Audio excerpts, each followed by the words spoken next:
এখানে শাহিওয়াল জাতের গরু আছে, দেশি আছে, বাহামা জাতের গরু আছে। এই জাতীয় গরুই মানে বেশি। আমাদের গরুগুলি যে সাথে যে একটা গরু আছে, এইগুলি গরুটা অনেক সুন্দর, আচরণও সুন্দর, যে কারণে তার নাম রাখা হয়েছে সুন্দরী। পাশের যে গরুটা আছে ওই গরুটা মানে আদর, মানে সকলেই তাকে আদর করে, বিদায় তার নাম রাখা হয়েছে আদরি। এভাবে বিভিন্ন গরু বিভিন্ন নামে নামকরণ করা হয়েছে। এই গরুটার প্রধান বৈশিষ্ট্য হচ্ছে আদর পেলে এই গরুগুলা মানে দাঁত দেখায় হাসে। এরা এখন বাচ্চা পোলা পায় না, যাই যদি আদর করে এই গরুটা হাসে। এই জন্যই আসলে এই গরুটার নাম আদরি। আর গরুটা আদর পেতে অনেক পছন্দ করে সবাই, মানে যাইলে মাথাটা এভাবে নোয়ায় দেয়, মানে আদর পাওয়ার জন্য সে সবসময় চেষ্টা করে।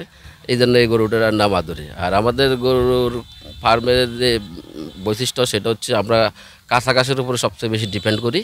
আমাদের খড়ের পরিমাণ খুবই নগণ্য। আমরা কাঁচা ঘাসের প্রোটিনের পরিমাণের কারণে আমরা গরুগুলার উৎকৃষ্ট এবং উন্নত মানের গরুগুলা পেয়ে থাকি।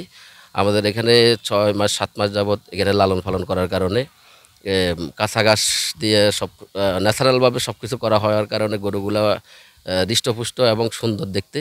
অতিরিক্ত চর্বি এই গরুগুলোর মধ্যে হবে না বা হয় না।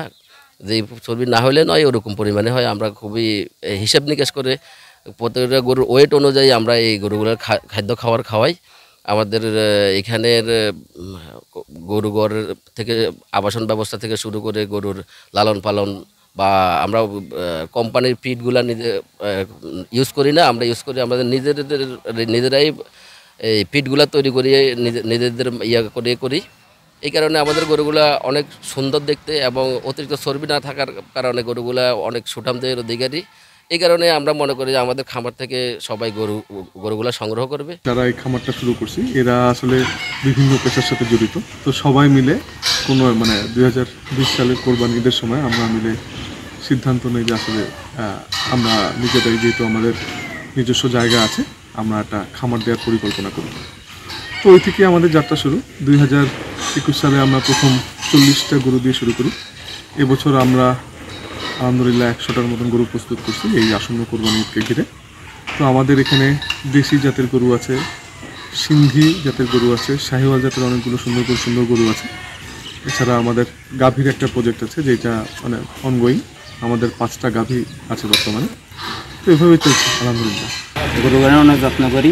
গরুগুলা দেখার পরে আমরা অনেক দুঃখ পাবো, অনেক কষ্ট পাবো, কিন্তু গরুগুলারে ডেলি 3-4বার গোসল করে আমরা।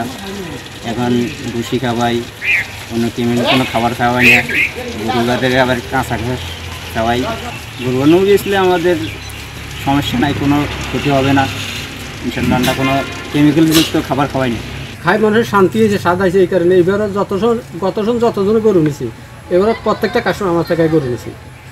আর আমাদের খামারে কোনো কেমিক্যাল বা এদের মাসের সুটি, আমাদের কাছে কোনো এসব কোনো ইয়ে নাই। আমরা খড় আর কাঁচা ঘাস খাওয়াই, এগুলো খাওয়াই আমরা ইয়ে করি ইনশাআল্লাহ। যেন আমরা এই 5.5 মাস এবার আমাদের কাছে গরু 5.5 মাস পারলার পরে আমরা বিক্রি করি।